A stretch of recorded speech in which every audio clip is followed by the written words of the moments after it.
Hello, this is Laurelee from It's Not About Food podcast. And I wanted to bring a special message to those of us who are staying home, maybe going crazy in our homes with this virus and the bad news. It seems to be coming every day all over our beautiful world. And I wanted to talk a little bit about, especially if you are recovering from an eating disorder, how hard these times might be.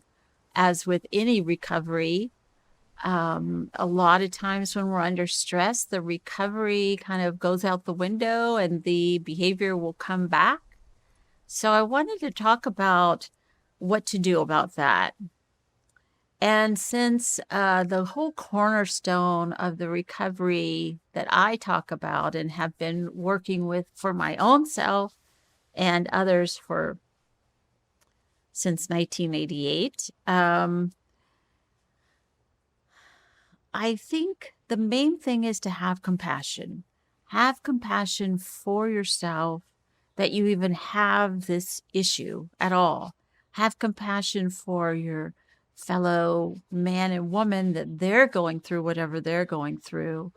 Have compassion for our nurses and our doctors and our hospital workers and the people in the grocery store and the truckers and on and on and on, the people that make this whole world kind of still continue to go, even though the rest of us are holed up in our houses with maybe our children or husbands and wives, and we don't have our usual tribe around us that gets us through hard times. We don't have our friends and our family.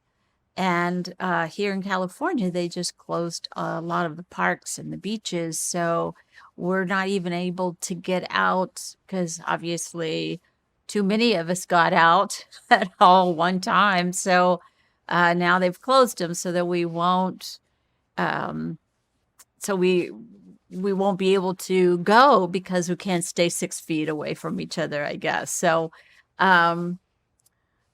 but nevertheless, so these are things that are hard for us to do, and especially with an eating disorder, because part of that disorder is the idea of being shut down and not feeling your feelings and separating yourself from people anyway. It's very isolating to have an eating disorder. So don't be surprised if you are isolating even more from yourself or from the people you live with and going back to old behaviors of not wanting to tell the truth about what's going on with you. Eating disorders have a lot of shame attached to them. So we're shamed about our body hatred, and we're shamed about our body, and we're shamed about that we don't eat well or eat enough or eat too much, or however way our eating disorder comes out with that. Know that this is your eating disorder, or you can call it ED, as this great book, How to Live with ED, and Living with ED and Living Without ED, sort of goes into what it's like to live with an eating disorder and then what it's like to live without one. So what it's like to live with one right now, especially when we're all very, very worried about getting very sick or our loved ones getting really sick, and what is going to happen to us as we're sort of told to shut down and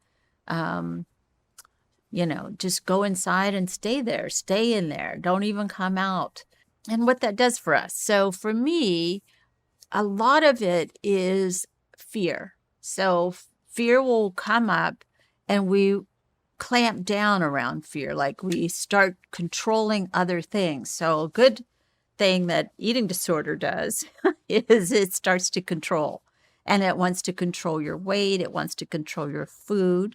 And then, of course, we break out of that control a lot of the time because you can't always be in control. And I must say, we're hardly ever in control anyway, but it's an illusion.